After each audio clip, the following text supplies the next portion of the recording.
The all new savage she Hulk के last episodes में हमने देखा था कि किस तरह से सैवेज शी हल्क जो है वहाँ पे शी हल्क को आराम से हरा देती है। जहाँ पे हम देखते हैं कि शी हल्क जो होती है ओरिजिनल, वो सैवेज शी हल्क को आराम से हरा देती है, क्योंकि हमें वहाँ पे ये बात पता चलती है कि दरअसल ये शी हल्क जो है जितना ज़्यादा गुस्सा होगी ये उतना ज़्यादा कमज़ोर होगी, जबकि दूसरे हल्क के साथ ये सारा का सारा सिस्टम, सारा का सारा केस उल्टा होता है। और वो वहाँ पे सेंट्री वहाँ पे आ जाता है, हम देखते हैं उस फाइट में उनको रोकने के लिए, और कहता है कि इस एरा का सबसे ग्रेटेस्ट हीरो मैं ही हूँ, तो बताओ कि तुम्हें मुझसे क्या चाहिए। लेकिन शी हल्क बोलती है कि मैं यहाँ तुम्हारे लिए नहीं बल्कि एक आदमी के लिए आई हूँ जिसका नाम है नॉर्मन ऑसबॉर्न। और इस तरह हम देखते हैं कि यहाँ पे नॉर्मन ऑसबॉर्न अपनी सारी की सारी टीम को लेके यहाँ पे शी हल्क के सामने आ जाता है। अब आगे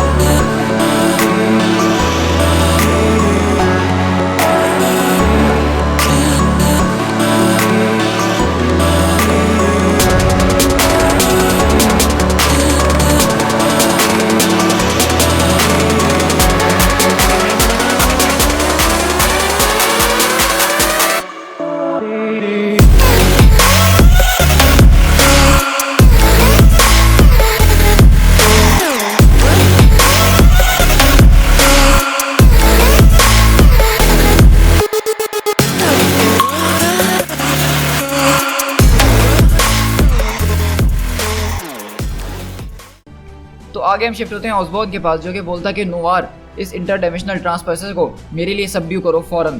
तो बोलता है कि नॉसबॉर्न ये मैं ही क्यों करूं, कि अगर सच कहूं तो तुमने अभी तक कुछ ऐसा करके नहीं दिखा इस टीम के अंदर जिससे मैं तुमसे इंप्रेस हो सकूं, तो क्या तुम कुछ करोगे।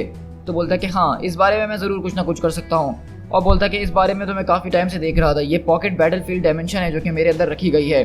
मैं वैसे भी इस चीज़ को जो हूँ काफ़ी टाइम से तलाश करने में लगा हुआ था, लेकिन तुम्हारे लोगों ने अब इसको वापसी कर दिया। ये एक पॉकेट बैटलफील्ड है और ये मेरे बहुत ज़्यादा काम आ सकती है। और इस तरह हम देखते हैं कि यहाँ पे वो एक तरह का क्यूब जो है उसके ज़रिए टाइम और स्पेस के अंदर डिस्टॉर्शन पैदा कर देता है और लायरा उसके अंदर चले जाती है। और वहाँ पे मार्वल बोलता है कि मैं जा रहा हूँ और सिर्फ 2.5 मिनट 2.5 मिनट टाइम गिन के रखना, मैं वापसी तुम लोगों के पास इसको लेकर आऊँगा। और इस तरह हम लोग उस डायमेंशन के अंदर शिफ्ट होते हैं, जो कि ज़रा आपको मैं बता दूं कि इतना ज़्यादा कुछ है नहीं जितना है बताने की कोशिश कर रहा है। ये एक टाइम और स्पेस को जो है उथल पुथल कर दिया, जिसके अंदर इसको हर चीज़ पता है कि किस तरह से क्या चीज़ चलती है। तो एक तरह से देखा जाए तो अपने बैटल ग्राउंड के अंदर क्रिकेट मैच हराना जैसे इम्पॉसिबल सी बात होती है, वैसी ही सेम बात है। और वो लायरा को ये सब कहानी बता रहा होता है कि तुम फलाना हो, तुम धमाका हो, मैं ये हूँ, मैं वो हूँ। और वो भी बताता अपने बारे में कि मैं जो हूँ क्री का हूँ, वॉरियर जो कि इस अर्थ पर आ गया हूँ, और अब तुम जो हो मेरे सामने जो ज़्यादा टिक नहीं पाओगी, मैं ऐसा हूँ, मैं वैसा हूँ। लेकिन लायरा बोलती है कि तुम जिस क्री की बात कर रहे हो उस क्री के बारे में मैं तो कुछ जानती नहीं हूँ, हमारे वर्ल्ड में ऐसे कोई लोग नहीं हैं। लेकिन वो बताती है कि हिस्टोरिकली जो हमारी वर्ल्ड के अंदर जो मैन है वो ज़्यादातर हमारे सुपर हीरोज़ के ऊपर रिलेट करते हैं। वहाँ पे जो सुपर हीरोज़ हुआ करते थे उस टाइम के, उसके ऊपर ही उन लोगों ने अपने बिलीव कराना शुरू कर दिए। और इसीलिए मैं यहाँ पे आ जाई हूँ कि मैं इन सबको यहाँ पे डिस्ट्रॉय कर सकूँ, और ताकि हमारे टाइम के अंदर जो है वो रियलिटी फिक्स हो सके, क्योंकि हमारी पॉपुलेशन बहुत ज़्यादा कम होती जा रही है। और हम देखते हैं कि इस तरह यहाँ पे वो बोलता है कि तुम चाहे जो करने की कोशिश कर लो, लेकिन इससे कुछ भी ठीक नहीं होगा।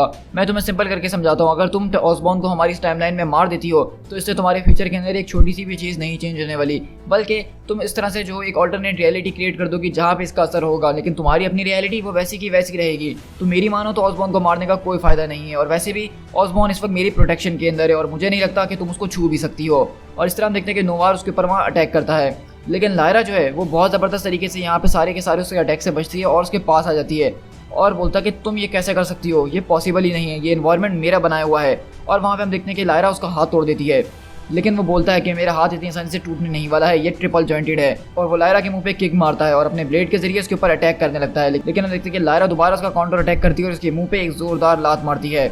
और इस तरह हम देखते हैं कि यहाँ पे लायरा काफ़ी ज़बरदस्त तरीके से जो है नोवार का मुकाबला कर रही थी। जो नोवार समझ रहा था कि वो उसको यहाँ पे आसानी से हरा देगा, लेकिन वो ऐसा नहीं कर रहा होता। और दरअसल वो बताती कि ये एक तरह की इसकी स्ट्रेंथ है, ये चीज़ इसको सिखाई गई थी उस लेडी के जरिए जिसने इसका ख्याल रखा था बचपन से। और वो बताती है कि किस तरह से इसको काम रहना है, क्योंकि ये जितना ज़्यादा काम रहेगी इसकी एनर्जीज उतनी ज़्यादा बढ़ेंगी और ये एक तरह से गैमा एनर्जी का इस्तेमाल कर सकती है ऐसे तरीके से जो कोई और हल्क नहीं करता है।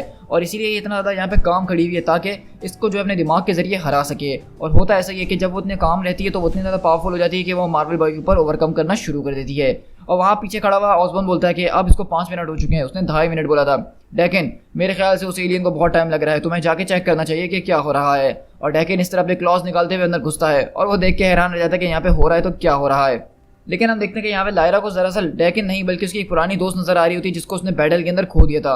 और अचानक वो यहाँ पे बोलती है कि नहीं, ये तुम क्या कर रहे हो, ये तुम नहीं कर सकते। लेकिन हम देखते हैं कि मार्वल बॉय इसी बात का फायदा उठाता है और उसके गले के ऊपर एक चिप लगा देता है, जिससे वो वहाँ पे बेहोश हो जाती है और बोलता है कि ये टॉक्सिन थंबनेल जो मैंने इसको लगाया है तकरीबन कम से कम 1 घंटे के लिए, तो ये इसको बेहोश रखेगा ही। तो ऑसमन बोलता है कि वेल, ये देख के मुझे अच्छा लगा कि कम से कम तुम किसी चीज़ के तो लायक हो। और वहीं पर उसकी घड़ी चिल्लाती है कि मिस्ट्रेस मिस्ट्रेस प्लीज़ उठ जाइए, हमारे पास सिर्फ 4 घंटे रह गए हैं और 15 मिनट्स, हमें अपना मिशन कंप्लीट करना होगा।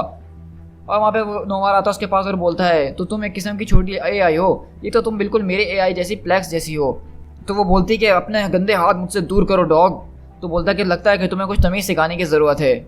तो ओजोन बोलता है क्या वाकई में इसको लगा था कि ये मुझे जान से मार सकती है, लेकिन खैर इस तरह के लोग जो है मुझे काफ़ी ज़्यादा पसंद आते हैं जो कि ये सोच रखते हैं। इसको वापसी टावर लेके चलते हैं और देखते हैं कि इसके पास क्या क्या चीज़ें मौजूद है और ये क्या चाह रही थी मुझसे।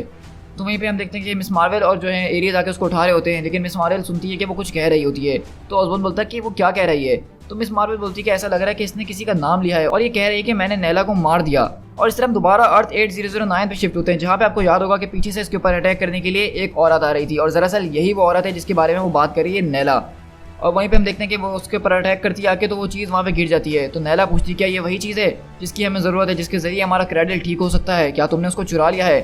तो बोलती है कि मैं इसको जो हूँ अब जाके डिलीवर करूँगी सिस्टरहुड के पास, और ताकि वो लोग मुझे जाने और तुम्हें ना जान पाएँ। तो वो उसकी वॉच बोलती है कि ट्रेजन, तुम हमसे ट्रेजन कर रही हो, अगर इस बारे में गायनोशोर को पता चल गया तो वो तुम्हें छोड़ेंगी नहीं। तो बोलती है कि तुम किस बारे में बात कर रही हो, तुम्हें मारने के लिए उन्होंने ही मुझे इस मिशन पे भेजा है। क्योंकि मुझे माफ़ कर देना लायरा, हम सब ये जान चुके हैं कि तुम जो हम में से नहीं हो, तुम एक नेचुरल बर्थ थी, हमारी तरह नहीं थी, और तुम एक मिसकैलकुलेशन हो जो कि हमारी दुनिया के अंदर है। इसलिए गायनोशोर ने तुम्हें मारने का काम मुझे खुद सौंपा है, और तुम्हारा एग्जिस्टेंस अगर रहेगा तो हमारी ये जो रियलिटी है ये बद से बदतरीन होती जाएगी। इसीलिए आज सिस्टरहुड के खातिर मुझे तुम्हारा काम तमाम करना होगा। और हाँ, इस वक्त तुम जो देख रही हो स्पाइक, ये एडामेंटियम का बना हुआ है, इससे तुम इतनी आसानी से नहीं बच सकती हो। और इस तरह हम देखते हैं कि नैला उसके ऊपर जो है ज़ोरदार अटैक करती है, लेकिन वहाँ पे शी-हल्क भी जो है वो उसका काउंटर अटैक करती है। तो कहती है कि तुम बात वगैरह बहुत करती हो लेकिन फाइटिंग बिल्कुल भी नहीं। और हम देखते हैं कि शी-हल्क सिर्फ उसको एक ही पंच मारती है जिससे उसकी गर्दन वो टूट जाती है और नैला वहाँ पे मर जाती है। लेकिन हम देखते हैं कि इसको इस चीज़ का काफ़ी ज़्यादा अफसोस भी हो रहा होता है। लेकिन जब उसकी बॉडी हटाती है तो देखती है कि जो वो चिप जिसकी इनको ज़रूरत थी, जो कि इनको क्रेडल को ठीक करने के लिए बहुत ही ज़्यादा ज़रूरी थी, उनका पूरा फ्यूचर इसके ऊपर था, वो यहाँ पे टूट जाती है। और वो बोलती है घड़ी के ओह नो अब हम क्या करेंगे, हमारा जो क्रेडल है हम उसको ठीक करेंगे तो कैसे करेंगे। और बोलती है कि जो मैंस के ट्राइब है उन लोगों ने हमें ढूंढ लिया है। और इस तरह बेसिकली देखते हैं कि जितने ट्राइब्स होते हैं वो सारे यहाँ पे पहुँच जाते हैं इससे लड़ने के लिए। और शी-हल्क यहाँ से भागना शुरू करती है और बोलती है कि ये बात बहुत तेज़ी से फैल गई हवाओं के अंदर कि एक सिस्टर ने जो है मर्दों का क्रेडल बर्बाद कर दिया है, और इसके ज़रिए ट्राइब्स के बीच बहुत ज़्यादा रेज और फियर शुरू हो गया। अब हर कोई जो था मेरे खून का प्यासा हो चुका था। और शी-हल्क बताती है कि मैं तकरीबन 8 लगातार दिन तक जो हूँ एक साथ भागती रही उनसे, उन लोगों ने मेरा पीछा करा, वो मेरे पीछे गेट्स ऑफ मिलागो तक आए। लेकिन जैसे कि मैंने तुम लोगों को बताया था कि ये गेट जो है इसको पार करना इनके लिए आसान बात नहीं है, क्योंकि वहाँ पे ब्लैक ब्लूम नाम की क्रीचर है जो कि वहाँ पे रहती है और उसने उन सारे के सारों को पकड़ लिया। तो बेसिकली ब्लैक ब्लूम जो है इनकी रियलिटी में वैनम को कहा जाता है। ये वैनम सिम्बियोट ही है जो कि यहाँ पे मौजूद है, और इस तरह वो वहाँ से अंदर उससे जान छुड़ाते हुए भाग जाती है। और वहाँ पे हम देखते हैं कि लायरा बहुत ज़्यादा गुस्से में गायनोशोर के पास पहुँचती है और बोलती है कि अब इस सिस्टरहुड को मुझसे कोई नहीं बचा सकता था। और वो चिल्लाते हुए आती है कि गायनोशोर, ये तुमने क्या किया है, मैं जान गई हूँ कि तुम्हारे क्या इरादे हैं। और वो बोलती है कि हाँ, और हम ये भी जान गए कि तुमने क्या काम नहीं करा है, मतलब ये जो वॉच तुम्हें बॉडी का हमने दी है ये सिर्फ इसीलिए नहीं दी है कि वो तुम्हारे लिए काम आ सके, उसके ज़रिए हम तुम्हारी हर एक चीज़ सुन सकते हैं और देख भी सकते हैं। हमें ये बात पता चल गई है कि तुमने वो एक चीज़ जिसके ज़रिए हमारे क्रेडल को रिपेयर किया जा सकता था, तुमने उसको वहाँ पर डिस्ट्रॉय कर दिया है। हमारी सारी होप फ्यूचर की वो ख़त्म हो चुकी है। तो वो बोलती है लायरा कि नहीं, यहाँ पे गलती तुम्हारी है, तुमने इस मिशन को सैबोटेज किया है, वहाँ पे तुमने मुझे मरवाने की कोशिश करी, तुमने मिलागो को डिस्ट्रॉय करने की कोशिश करी है। तो वहीं पे वो बोलती है कि हम मिलागो को डिस्ट्रॉय नहीं कर सकते हैं क्योंकि हम वो खुद मिलागो हैं। और हम देखते हैं कि अचानक वहाँ के सारे दरवाजे बंद होते हैं और अजीब सी रोशनी आती है, जिससे लायरा वहाँ पे ज़मीन पे गिर जाती है और बोलती है कि ऑफ कोर्स ये एक गामा रेडिएशन का ओवरडोज है लायरा, क्योंकि हमें पता था कि इसके ज़रिए तुम्हारी वीकनेस साबित हो सकती है, तुम्हारे सेल्स को अगर ज़्यादा गामा एनर्जी दी जाए तो वो कमज़ोर पड़ जाएंगे। और इस बारे में हमने काफ़ी टाइम से सोच के रखा था, क्योंकि हमें पता था कि कभी ना कभी तो तुम्हें ये सारी असलियत पता चलेगी और तुम हमारे खिलाफ खड़ी होगी, और ये एक तरफ का फेल सेव है। और इसीलिए हमने एक और फेल सेफ अपना तैयार रखा था। हमें पता था कि ऐसा कुछ हो सकता है कि तुम उस मिशन में फेल हो जाओ और वो मैंस का क्रेडल अगर हम ना सिक्योर कर पाएं तो हमारे पास एक और चांस होना चाहिए। हमने तुम्हें इस बारे में कभी भी नहीं बताया लायरा, लेकिन तुम जो हो अपनी बाकी की सारी बहनों से बहुत ज़्यादा डिफरेंट हो, तुम इतनी ज़्यादा उनसे डिफरेंट हो कि तुम कभी सोच भी नहीं सकती हो, तुम इमेजिन भी नहीं कर सकती हो। और वो यहाँ पे बेसिकली बताने की कोशिश करती है कि किस तरह से अब तुम्हें जो है हमारा एक और नया काम करना पड़ेगा।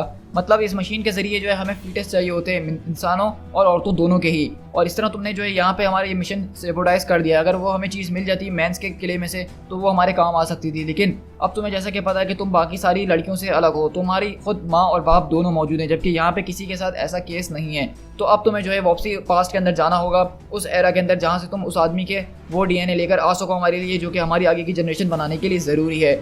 ये एक आखिरी काम होगा मिलागो की सर्विस के लिए तुम्हारा, और अगर तुम हमारे लिए काम कर देती हो तो फिर उसके बाद तुम्हें हमारा और कोई काम करने की कोई ज़रूरत नहीं है। तो हम बेसिकली देखते हैं कि इसी वजह से जो है यहाँ पे शी हल्क को वापसी दोबारा डे के अंदर भेजा गया है, ताकि वो किसी ऐसे इंसान का जो है डीएनए लेकर आ सके जो इनके लिए काम के लिए ज़रूरी हो। और इसीलिए यहाँ पे वो नॉर्मन ऑसबॉर्न के पास आई है, क्योंकि इस एरा का माना जाने वाला इंसान वो नॉर्मन ऑसबॉर्न है, जो कि सबसे ज़्यादा ग्रेटेस्ट हीरो है। और एक तरह से देखा जाए कि वो लोग क्रेडल टेक्नोलॉजी इस्तेमाल कर रहे हैं, वो खुद फ्यूचर में नॉर्मन ऑसबॉर्न कभी ना कभी बनाएगा। और इसी तरह हम लोग जो है दोबारा फिर अपने नॉर्मल प्रेजेंट डे के अंदर शिफ्ट होते हैं, जहाँ पे लायरा को इन लोगों ने कैद करके रखा होता है।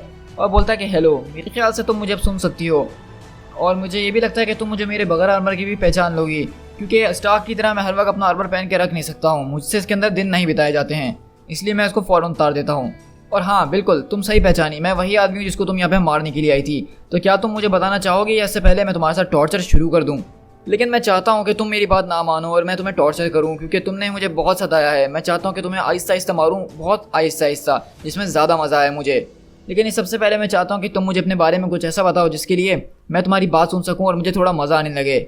और दूसरी तरफ हम लोग शिफ्ट होते हैं न्यूयॉर्क सिटी में, जहाँ पर सेंट्री जो है वो सारे न्यूज़ वालों को जो है अब यहाँ पे इंटरव्यू दे रहा होता है, क्योंकि न्यूज़ वालों के पास तो लिटरली कोई काम ही नहीं है। हर वक्त वो एवेंजर्स टावर में मौजूद रहते हैं कि जैसे ही कुछ होगा हम इनको पकड़ लेंगे।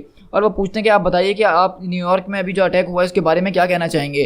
तो बोलता है कि मैं इस बारे में ज़्यादा नहीं जानता हूँ मोनिका, लेकिन जानती हो कि हमने उसको जो है इस वक्त कस्टडी में ले लिया और एवेंजर्स उससे पूछताछ वगैरह कर रहे हैं।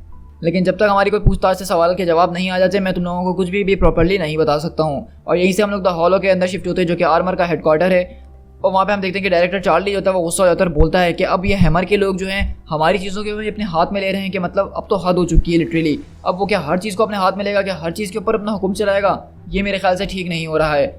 तो वो एजेंट बोलती है कि डायरेक्टर मैं आपको कुछ बताना चाहती हूँ कि उसकी जो है तकरीबन 1 घंटे से उसी टावर के अंदर पोजीशन है। लग रहा है कि उन्होंने कहीं उसको कैद वगैरह किया हुआ है, लेकिन उसकी बॉडी जो है वो बहुत पूरी तरीके से हीट अप हो रही है। मतलब उसके थर्मल्स को मैं यहाँ से बैठ के आराम से ट्रैक कर सकती हूँ, और मुझे समझ में नहीं आ रहा कि वो इस वक्त जो है गुस्सा भी नहीं है, लेकिन फिर भी उसके जो थर्मल्स हैं वो उतने ज़्यादा हाई क्यों चल रहे हैं, ये मेरी समझ से बिल्कुल बाहर है। लेकिन अगले बार हम देखते हैं कि वहाँ पे सेंट्री बोलता है कि बस अब आखिरी सवाल, मैं तुम में से सिर्फ एक ही का सवाल लूँगा। लेकिन पीछे से एक टैक्सी आती है और उसके पास रुकती है आके, और पीछे से आती है कि यो ब्लोंडी ज़रा मेरी तरफ देखो। तो बोलता है कि आई एम सॉरी, मैंने कहा ना कि मैं सिर्फ एक सवाल और लूँगा। तो वहीं पे हम देखते हैं कि दरअसल वो टैक्सी में बैठ के शी हल्क आई होती है और वो सेंट्री को एक ज़ोरदार मुक्का मारती है और बोलती है कि फिर ठीक है, मुझे सिर्फ एक ही की ज़रूरत है। और वो यहाँ पे अति चिल्लाते हुए बोलती है कि तुमने मुझे हाथ लगाने की कोशिश कैसे करी? तुमने मुझे उठा के एक डार्ट की तरह न्यू जर्सी में फेंक दिया। मेरी बात ज़रा कान खोल के सुन लो रेनॉल्ड्स, कि कोई भी नहीं जो शी हल्क से ऐसे पंगा लेगा। तो हम देख रहे हैं कि यहाँ पे शी हल्क इतने ज़्यादा गुस्से में यहाँ पे आई है कि उसने सेंट्री के मुँह पे एक बच मार के उसको यहाँ पे लिटा दिया है। हम देखते हैं कि यहाँ पे नोवार अपने लैब के अंदर बैठा हुआ होता है, लेकिन अचानक उसको किसी चीज़ की आवाज़ आती है और वो उठ के बाहर जाता है चेक करने के लिए। लेकिन तभी हम देखते हैं कि उसकी जो वॉच ब्रोडिका होती है वो अपने घड़ी के अंदर से कुछ टेंटिकल्स निकालती है, जिससे वो पूरा सिस्टम हैक कर लेती है। और ऑसबॉर्न बोलता है कि ये लोग मुझे सुकून से एक पल के लिए तुमसे बात भी करने नहीं देंगे। मेरे टीममेट्स कुछ ऐसे ही हैं जो कि अपने सुपर शूज़ को खुद से बांध भी नहीं सकते हैं, हर चीज़ मुझे उनके लिए करनी पड़ती है। लेकिन अगले बार हम देखते हैं कि ये सिस्टम हैक करने की वजह से वहाँ के सारे गेट्स और जिसमें लायरा को कैद किया होता है वो खुल जाता है। और ऑसबॉर्न बोलता है कि प्लीज़ मुझे मारना नहीं, मुझे सिर्फ ये तो बता दो कि कम से कम तुम मुझे यहाँ पे मारने क्यों आई हो। तो लायरा बोलती है कि मारने के लिए? तुमसे किसने कहा कि मेरे ऑर्डर्स तुम्हें मारने के लिए थे? तो वहीं पे हम देखते हैं कि वो एजेंट बोलती है कि ओ माय गॉड डायरेक्टर, मुझे पता चल रहा है कि इसकी बॉडी इतनी ज़्यादा हीट क्यों कर रही है, इसके टेम्परेचर इतने हाई क्यों हो रहे हैं, क्योंकि ये इस वक्त एंग्री नहीं है बल्कि इस वक्त ये ओवरलेटिंग कर रही है। तो मतलब बेसिकली ओवरलेटिंग का ये होता है कि जब औरत को चाहिए हो मर्द, तो इसी वजह से उसकी बॉडी इस वजह से हीट कर रही थी। और हम देखते हैं कि बेसिकली वो यहाँ पर नॉर्मन ऑसबॉर्न को मारने के लिए नहीं आई है, बल्कि वो वही काम करने आई है जो कि ठंडा पहले करने के लिए आई थी इनक्रेडिबल हल्क से। और यहाँ पे वो नॉर्मन ऑसबॉर्न को पकड़ के ज़ोर से किस कर लेती है। To be continued.